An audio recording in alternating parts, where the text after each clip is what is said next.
In this video, we're going to dive in, better understand what the ACT is all about. We're going to explore the ins and outs, and then we're also going to understand who makes the exam, why it exists, and how we can use it to our advantage in the application process when we're going to school. So without delay, let's get into it. Now, I don't want to get into all of the details and the full history of the ACT, but it's been around a long time. The ACT was established in 1959, and actually in the Midwest. It's kind of a competitor to those folks in New York City at the College Board and the SAT, and we'll talk more about the SAT down the road. But today we're going to focus on the ACT, understand what is actually happening so that we can approach the exam in a better way. And knowing that the test was made in Iowa, again, maybe when you were in elementary school or middle school, you even took the Iowa basic exams. They have a lot of smart folks there apparently, and they are helping our schools, both at the high school, middle school, and elementary schools, evaluate how we are learning the material that's being taught in the classroom. Well, the same thing is sort of happening here as a college entrance exam. The ACT exists to really help colleges evaluate where we are in the process and standardize that from one high school to the next, right? And it's not even just like your neighboring rival high school. It's the school that could be 2,500 miles away on the other side of the country. Okay, so that is some of the basic purposes, and we're going to get into the details in a little bit more in a moment. So one of the things that we really need to spend some time on, right? And it's the fact that the ACT is so different than what you're doing in school day in and day out, right? And you feel it as you're taking the test, or if you haven't taken the test yet, beware. It feels pretty weird and pretty strange. One, the length. It's such a long exam compared to what we normally do in school. So right off the bat, we probably need some new strategies and new ways of looking at the test. But even beyond that, the content, the structure, the basic format, with it being a multiple choice test, we want to make sure that we identify what the test is actually testing and make some adjustments, ones that are going to make the test so much easier for us. And let us take a good deep breath, okay? So first and foremost, if you don't remember anything else from this video, remember this exact moment, because this is going to change your life. Because the ACT is not primarily created by a bunch of English teachers and math teachers and science teachers. The ACT is actually created by psychologists, right? We've all heard the term a psychometric test. That's what the ACT is, as well as the SAT and the GRE and GMAT and LSAT. All of these exams that get you into a college or into a program or into law school, they're all testing something in a way that is quite different than what we've learned in school, and intentionally so, right? We wouldn't want them to be testing exactly what we've learned in our algebra class, because guess what? Colleges are going to get our transcripts. They're going to have a sense of what we do know in that context, right? So we don't want it to be redundant. We want to test something a little bit different. So these psychologists are actually trying to understand how we think more than what we actually know. Take a minute. Soak that in. Like, again, if we're treating it just like school, we're probably leaving some easy points on the table. So we want to make sure that we are focusing on what they're actually testing and how they're testing it. And knowing that it is a psychometric test allows us to make some good adjustments that are going to make a big difference in our score.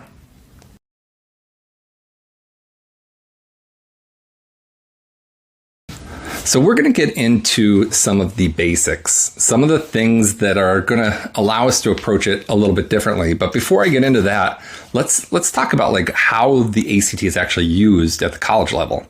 Well, first and foremost, it is not a substitute to your grades and your transcripts, right? Colleges want to see your schedule. They want to see your grades. They want to see how much you've challenged yourself as you have gone through the college, the high school process, right? So we want to make sure that we are identifying what they're testing and why it exists, and they are using it to substantiate your grades, right? We talked about it a second ago. The ACT is a standardized exam. So students in Florida are taking the same test as students in California or in Montana or in Texas. So everybody is taking the same exam, and it allows them to compare those students a little bit more clearly, right? High school curriculums across the country vary very greatly, right? So different. I've lived on the East Coast in Boston. I've lived in Denver. I've lived all over the country, and every school is approaching things in a little bit different way. So that is a first piece of it, is to standardize things from one school to the next. But even more importantly, at least in my opinion, is to substantiate our actual GPA. Again, because every school does things differently, and because there is a huge factor that nobody really wants to talk about, and that's the fact that most schools really across the entire country have had grade inflation going on for decades now, but it's been super accelerated since 2020. So what used to be an amazing GPA is maybe not as impressive as it once was. So if we are still in that mindset from 5 years ago or from 10 years ago, where we're probably missing the mark a little bit. One of the most common refrains that we hear from parents is the fact that their student is an amazing student. They have a much higher GPA than they had, but for some reason the ACT is just not clicking, right?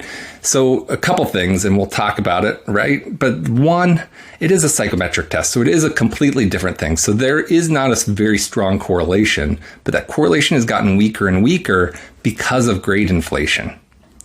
So again, when you are applying to a relatively competitive school, let's pick WashU in St. Louis, right? What do you think the average GPA is at a place like that of their applicants, right? It's probably almost everybody has a 4.0 unweighted GPA. And if it's not a 4.0, it's like a 3.88, right? There's not really much of a difference there. And we want to make sure that we're differentiating ourselves. And I think the ACT can provide that. I think a lot of colleges for quite a while were not using the ACT the way that it was intended. They were using it as like just a number, and like whether you have it or not, you're out or you're in, right? I think the big piece here is that it's supposed to be partnering with the ACT to help predict how successful a student is going to be at that particular university. Not a perfect science, but it does provide some really good insights. And I think that can lead to a better outcome and make sure that you as a student are a good fit for the school, and you're going to be able to persist. You're going to be able to make it to that next level, i.e. graduation. All right. So I think that's one of the really important things to keep in mind is they're trying to substantiate your grades, because grades don't mean nearly as much as they once did. They are also going to use ACT scores for placement. Right? A lot of people forget about this. So even at some of these schools that have gone test optional, they're still going to require you to take an ACT to make sure that you are taking the right classes as you enter your freshman year. So I want you to keep that in mind as well. You don't want to waste time on classes that are probably not terribly useful for you, or they maybe not even count toward graduation. So they're kind of a bit of a waste of money, other than you need the skills. Well, preparing for the ACT can allow you to skip those classes and learn some of those skills so that you can dive into classes that are much more interesting. And the third really big piece of this is for scholarships. Who turns away free money, right? So many scholarships are still tied to ACT scores. And oftentimes it's a matrix between your GPA and your ACT score, those merit-based scholarships, okay? I want you to kind of keep these things in mind and remember that the ACT, even in this world where a lot of schools may be test optional, there's probably still some big value for you to get the best score you possibly can. And I'm not saying everybody needs to get a 36, because we'll talk about that in the next video. Not everybody can score a 36, okay? Our goal is just to put ourselves in a position that allows us to get the most scholarship money, to get out of those really silly classes that maybe we don't really want or need to take, and to make sure that we are proving that our GPA is legit, okay? So before we get into a couple of additional strategies, some basic things that we can do to approach the test in a way that makes sense for what they're actually testing, I want you to take a moment, like the video, make sure that you subscribe to the channel. This is just the beginning for us, and we want to make sure that we're reaching as many students just like you as we possibly can. All right, let's get into this. I'm going to give you 3 really simple, straightforward strategies they're just going to make your test so much easier. Okay, so first and foremost, this is going to sound like a really silly thing, but I'll tell you, a lot of students don't do this. And is I want you to start with your question. I could argue until I'm blue in the face with anybody that the question matters more than anything else on the ACT, right? If we don't understand the question wholly, we are going to make some silly mistakes. And I've worked with a lot of students over the years, and one very common thing is they will read half the question, and they are very bright students, so they assume they know what the second half is going to say, and then they ask a very different question than what our teachers would ask. And again, why would that be different than what our teachers would ask? Oh yeah, because it's a psychometric test. It's created by psychologists. They're trying to get into our heads. They're trying to find and provide traps for us to fall into. We are just going to be more cognizant and cautious than we have been in the past. Okay, so first thing, we always start with our question, read it all the way through and carefully, and make sure we're underlining the good stuff, right? Find those lead words or keywords and make sure you know exactly what they're asking for, because I'll tell you, happens almost every single day. Students will come in and they will read the question carefully, but they don't underline, and then they solve for area instead of perimeter, right? They solve for the wrong thing, and then there's an answer choice that matches the perimeter option. Shoot, we just missed a pretty easy question that I know the student could have gotten. They just didn't read the question carefully, okay? So that is step 1. Always start with your question. And honestly, even when we get into ones where they give us a bunch of information, starting with the question makes sense in math, right? Where else are you going to begin?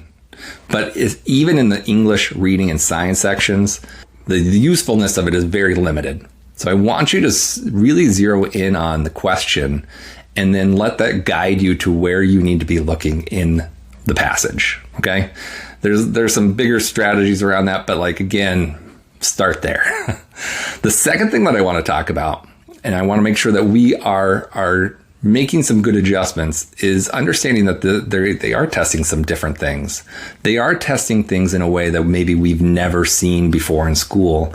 And I want you to remember to stay flexible, right? There's a chemistry term. That's the term in other places, but especially in chemistry, is to be malleable, be flexible, be moldable. I want you to not be too rigid as you're taking the test. I know that there are a lot of schools and a lot of teachers that, in math, if you don't do all 18 steps the way the teacher exactly wants you to do them, you get the question marked wrong, right? That's the worst, right? And I think there is some logic to some of that, right? But we want to make sure that we are taking the test for what it is. And that flexible thinking is one of the key components for students to improve their score as much as they possibly can. Okay? So don't get rigid, be flexible, understand the question, and then maybe start looking at how we can approach that question in different ways. The third and final strategy that I want to leave you with today is the fact that there's no penalty for guessing. Again, a lot of parents will actually tell their students, don't guess if you don't know the answer. Well, that is not true. That is an old SAT thing from many years ago when they were in high school. It's not applicable on the ACT or SAT any longer. So when we run out of time, and again, I say when because I know most of you are running out of time, instead of just leaving them blank or making a design, I want you to pick a single letter and bubble that in all the way down that one column and not overthink it, right? Some students make designs, they do these different things, but we want to give ourselves a constant, straight opportunity to get the question right. And again, let's say that there are four answer choices in the English, the reading, and the science, which that is how it works. So those 4 answer choices are all, the odds of getting each one is 25%. So as soon as I'm guessing lots of other things, In theory, each question is still 25%, but as an aggregate, we have a 0% chance of getting questions correct, and we have a 100% chance, technically, still very low. But I've seen it too many times where students will guess on 20 questions and they will miss all 20 questions, or like almost all of them. So instead of that, I want you to focus on one letter all the way through, and those 20 questions, we should be getting at least 5. Again, there are some better strategies, and I can teach you those down the road. But maybe we could get 7 or 8 questions instead of 5 just by guessing a little bit better. But this is better than what a lot of students are currently doing. One letter all the way through. All right. If you have any questions about any of the topics we've covered in this session, I want you to make sure that you leave a comment in the comment section. And if you have bigger picture questions, feel free to visit us at getsmarterprep.com. We are a local Kansas City-based company. So if you're local, that's the great way to get a hold of us and get things started. Or if you are not from the Kansas City metro area, I want you to go visit us at livestreamprep.com. We have some really cool online options where you can learn a lot of the strategies that you're going to need to get your best score possible. If you have any questions, like I said, hit those comments up, and we'll look forward to seeing you in the next video. Part 2, we're going to dive into the scoring of the ACT and how we can leverage that to our advantage.